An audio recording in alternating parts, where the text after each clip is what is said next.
All right, get ready, because today we're diving deep into the world of pharmaceutical ingredients and contrast media. Sounds complicated. Well, you sent us BlueJet Healthcare's latest earnings call transcript. Oh, yeah. And, let me tell you, this company is doing some really interesting things. Yeah, there's a lot to unpack here, for sure. Yeah, they're kind of carving out this unique niche. Yeah, and it's not your typical generic drug company. No, not at all. It's high value, it's complex chemistries. Yeah, so much more than just popping out pills, right? Exactly. Much more sophisticated. It sounds like they're working with some pretty big names in the industry. Oh, absolutely. So maybe before we dive into the nitty-gritty, Okay. can we just take a step back and explain what BlueJet Healthcare actually does? Sure. So they've got these three main segments, Okay. and the first one is contrast media. Contrast media. Which, people might be familiar with if they've ever had like an MRI or a CT scan at the hospital. Right. It's basically the stuff that helps doctors see what's going on inside your body. Okay, so they're the ones making that. That's interesting. Yeah, and then their second segment is what they call pharmaceutical intermediates. Pharmaceutical intermediates, what is that? So think of it like building a house. Oh, You've got your bricks and your lumber. right, your basic building blocks. Exactly. So these pharmaceutical intermediates, they're like the building blocks for more complex drug molecules. So they're not making the final drug, No. but they're making the crucial ingredients. Exactly. They're supplying those essential pieces. Okay, that makes sense. And then the third part of their business is a little bit unexpected. Okay, what is it? Saccharin. Saccharin. Wait, like the artificial sweetener? Yep, that's the one. What's a pharmaceutical company doing making saccharin? It's actually a smaller part of their business, Okay. but they've been doing it for a while. Really? Yeah, and in the earnings call, they actually said they haven't lost a single saccharin customer in like 5 or 6 years. That's incredible. What's their secret? Some top secret ingredient.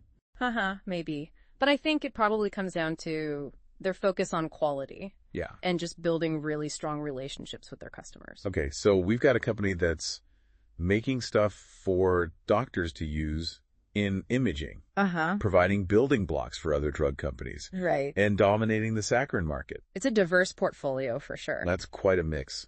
But what's the overall picture here? How's the industry looking for a company like BlueJet? Well, they've got a couple of big trends working in their favor right now. Okay. First of all, there's this huge growth in these small biotech companies. Really? Yeah, they're driving a lot of innovation, especially in areas like targeted therapies. Interesting. Like what? Well, things like GLP-1s, which have shown great results for diabetes and weight loss. GLP-1s, I've heard that term, but I don't really know what they are. Think of them like super hormones. Super hormones. Yeah, they help regulate blood sugar and make you feel fuller. So that's how they help with weight loss. Right, and the market for these GLP-1s is booming. So where does BlueJet fit into all of this? Are they making their own GLP-1 drugs? Not quite. They're going back to those pharmaceutical intermediates. Oh, right. They're focused on creating the really advanced, complex building blocks for other companies to use in those GLP-1 medications. Ah, that's clever. Getting in on the ground floor of this new market. Exactly, without having to go through the whole process of developing a whole new drug. Right, just providing those essential ingredients. Exactly, and it plays to their strength, those complex chemistries. And the second trend. Oh, right.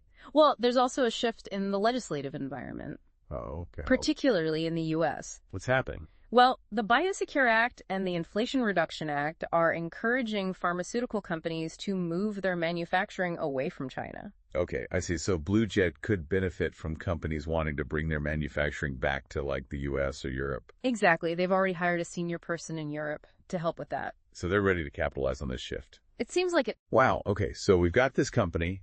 They've got a diverse business model. Mm-hmm. They're operating in a growing industry, and they're positioned to take advantage of some major trends. Yeah, it's a good position to be in. Sounds like a recipe for success. It certainly seems that way, but before we jump to any conclusions, Right. we need to take a closer look at their financials and their plans for the future. Absolutely. So what jumps out at you from the earnings call? Well, their performance in Q3 was amazing. They reported record-breaking profits. Record-breaking. Wow. The highest in the company's history. That's impressive.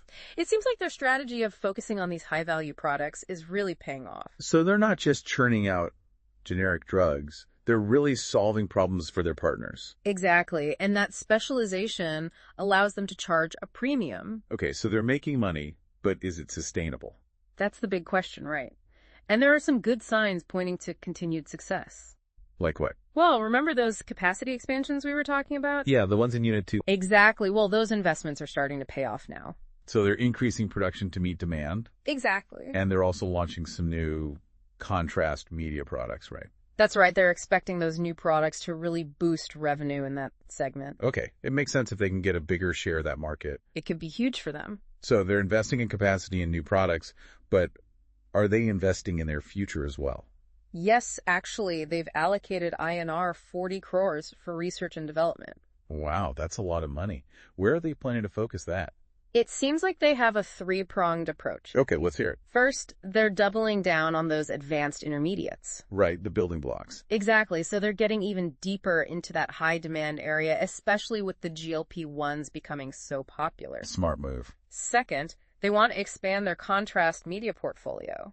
So not just making more of what they already have. Right. They're looking for new applications, maybe even developing entirely new contrast agents. Wow, so they really want to be the go-to for everything contrast media. Pretty much. And the third prong. They're trying to attract more high-value CDMO projects. CDMO, what does that stand for again? It stands for Contract Development and Manufacturing Organization. Right, right. So basically, they partner with other pharmaceutical companies to help develop and manufacture new drugs. Exactly. So it's not just about supplying ingredients anymore. Right. They're getting involved in the whole drug development process. And by focusing on these high-value projects, they're targeting the most innovative and potentially lucrative areas. Precisely. It sounds like they've got a pretty solid plan for growth. It does. But let's be realistic. No business is without risks.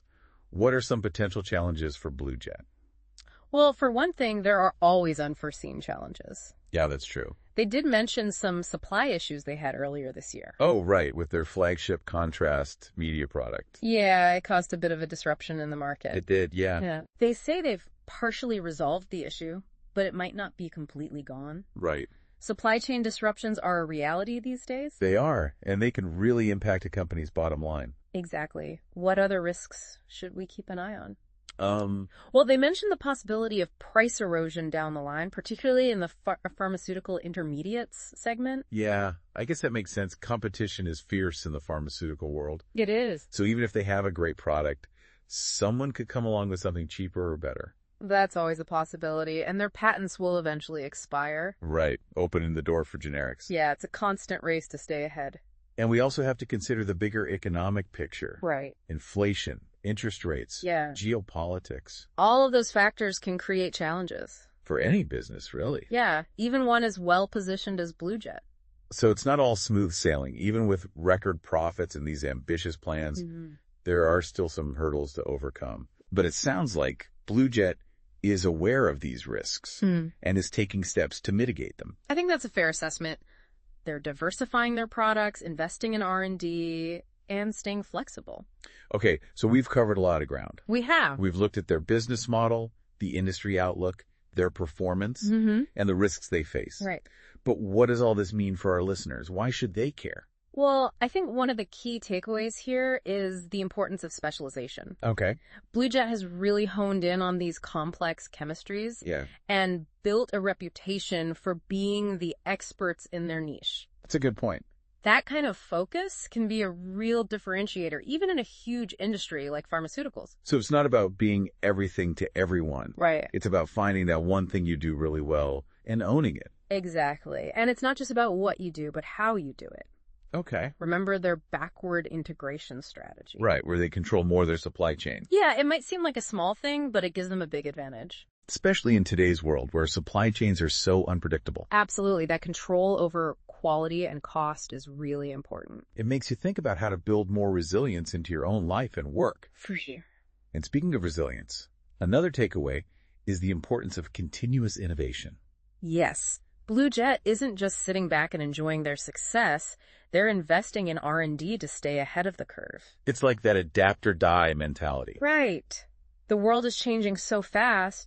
If you're not constantly learning and evolving, you're going to get left behind. That's true for individuals as much as it is for companies. Absolutely. So whether you're an investor or just someone curious about the future of medicine, BlueJet's story offers some valuable insights. It does. It's a reminder that even in a complex industry like pharmaceuticals, There are companies out there doing some amazing things, Yeah. and some of those things could end up changing our lives. It's true. We're always on the edge of new discoveries. And companies like BlueJet are helping to make those discoveries a reality. That's right. I don't know about you, but I'm feeling pretty inspired after this deep dive. Me too. It's great to see a company like BlueJet combining scientific expertise, strategy, and ambition.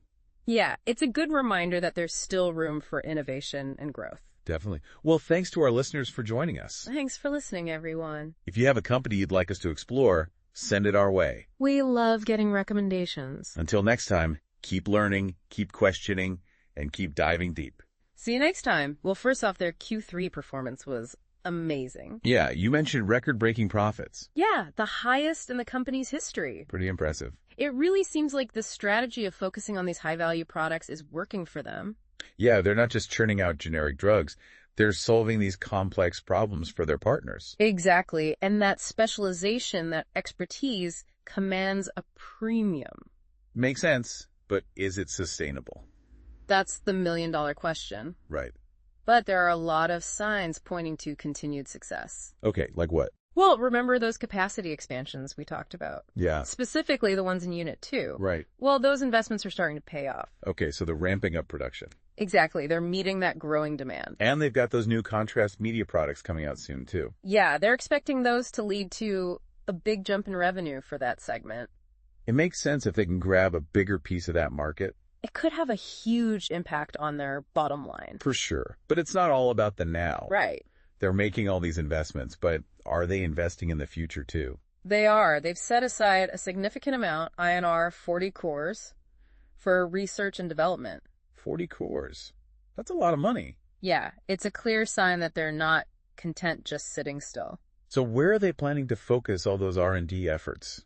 Well, it seems like a three-pronged approach. Okay, I'm intrigued. First, they're going even deeper with those advanced intermediates. The building blocks, right? Yeah, exactly. And remember, those are crucial for those complex drugs, like the GLP-1s that are gaining so much traction. Okay, makes sense. So what's the second prong? Expanding their contrast media portfolio. So not just making more of what they already have. Right, they're exploring new applications, maybe even developing entirely new contrast agents. So becoming like a one-stop shop for all things contrast media. Yeah, you could say that. And the third prong? Attracting more high-value CDMO projects. CDMO? Remind me what that is again? Contract Development and Manufacturing Organization. Right. So they're partnering with other pharmaceutical companies. To help develop and manufacture new drugs. So they're not just supplying the ingredients anymore, they're getting involved in the whole process. Exactly. And by focusing on these high-value projects, they're getting into the most innovative and potentially the most profitable areas. It sounds like a solid plan for growth. It does, but, no business is without risks. True. So what challenges do you see potentially on the horizon for BlueJet? Well, they were pretty upfront about some supply issues they had. Yeah, I remember reading about that. With their main contrast media product, Yeah. it definitely caused some disruption. It did. Now they say they've partially resolved it. Partially. Yeah, so it might not be completely behind them. Right. Supply chains are just a reality these days. They are a challenge for so many businesses. Absolutely. And then they also talked about the potential for price erosion. Price erosion. Especially in the pharmaceutical intermediates segment. Right. I mean, competition is fierce in that market. It is. So even with a great product, there's always a risk of someone coming in with something cheaper or better. And patents don't last forever. Exactly. Eventually, generics will enter the market. So it's a constant race. To innovate and stay ahead. And you've also got to factor in the bigger economic picture. Right. Things like inflation and rising interest rates. Not to mention geopolitical instability. All of that can impact a business. Even a business that seems as well positioned as BlueJet. So it's not all sunshine and roses. Not entirely, no. But it does sound like BlueJet is aware of these risks. They do seem to be. And they're actively working to mitigate them. Yeah, they're diversifying their products, investing in R&D. Right. And they seem willing to adapt to changes. It's not a guarantee of success, but it gives them a good chance. Definitely. Okay, we've looked at their business model, their outlook, their performance, the risks. A lot of information. So what does all this mean for our listener? Why should they care? Well, I think one of the big takeaways here is the power of specialization. Specialization. BlueJet really focused on those complex chemistries. Right, and they've built a reputation for being the experts. Exactly. And that focus, that expertise can really set you apart. Even in a massive industry like pharmaceuticals. It can. So it's not necessarily about being everything to everyone. Right. It's about finding that one thing you do really well. And just owning it. Exactly. And it's not just about what you do, it's about how you do it. That's a great point. Their backward integration strategy. Yeah. Controlling your supply chain. That gives them a huge advantage, especially these days. Right, when supply chains are so disrupted. That control over quality and cost can make all the difference. It makes you think, how can we build more resilience into our own lives and our own work? For sure. And another important takeaway is the importance of continuous innovation. BlueJet isn't just resting on their laurels. Right. They're putting resources into R&D to stay ahead. That adapt or die mentality. It's essential in today's world. The world's changing so fast, if you're not learning and evolving, you're going to get left behind. That's true for companies and for individuals. So whether you're an investor or just someone interested in the future of medicine, BlueJet's story offers some valuable lessons. It does. It's a reminder that even in a complex industry, like pharmaceuticals, there are companies doing incredible things. Yeah, really pushing the boundaries. And those innovations could change all our lives. They could. We're constantly discovering new things. And companies like BlueJet are helping bring those discoveries to life. Absolutely. I'm feeling pretty inspired after this deep dive. Me too. It's exciting to see a company like BlueJet combining expertise, strategy, and ambition. It's a reminder that there's still so much potential for innovation and growth. Well said. And on that note, a huge thank you to our listeners for joining us on this journey. Thanks for listening, everyone. And remember, we love diving deep into new topics. Yeah, so if you've got something you'd like us to explore, send it our way. We're always looking for new ideas. Until next time, keep learning, keep questioning. And keep diving deep. Right. It's not just about the company. Yeah. It's about what we can learn from them. Exactly. And I think one of the biggest things here is the importance of specialization. Specialization. BlueJet really honed in on these complex industries. They did, yeah. And they've built this reputation. They're the experts. For being the experts in their niche. And, that focus, that can be a real advantage. Yeah. Even in a huge industry. Even in a giant industry like pharmaceuticals. So it's not about being everything to everyone. No. It's about finding the thing you do really well. And just owning that. And just owning it. Yeah. And it's not even just about what you do. Yeah. It's about how you do it. It is. Remember how we talked about their backward integration strategy? Yeah, controlling more of their supply chain. That gives them such a leg up. Especially now. The supply chains are so fragile. That control over quality and cost. Yeah. It's a game changer. It makes you think about your own life. It does. Your own work. Your own systems. How to build in that resilience. Exactly. And another thing that really stood out to me. Okay. Was just the importance of constantly innovating. They're not resting on their laurels. No, they're not. They're putting all this money into R&D. Yeah, they're staying ahead of the curve. It's adapt or die. Basically, yeah. The world is changing so fast. So fast. If you're not learning. And evolving. Yeah. You're going to get left behind. It's true for companies. For sure. And it's true for individuals. Absolutely. So, if you're an investor. Or just interested in the future of medicine. BlueJet's story has a lot to teach us. I think so. It's like, even in a complex industry. Pharmaceuticals. There are companies doing amazing things. Yeah, pushing the boundaries. And those things could change our lives. They could. We're constantly making new discoveries. It's exciting. It is. And companies like BlueJet are part of making those discoveries a reality. They are. I don't know about you, but I'm feeling really inspired. Me too. It's a good reminder. That even with all the challenges in the world, there's still so much potential out there. Yeah, for innovation, for growth. For success. Well, on that note, a huge thank you to our listeners. Thanks, everyone. Thanks for joining us on this deep dive into BlueJet Healthcare. We love exploring these companies with you. We do. And remember, if you got a company you'd like us to look at, send it our way. We are always looking for new deep dives. Yeah, keep those recommendations coming. Until next time, keep learning. Keep questioning. And keep diving deep. See you next time.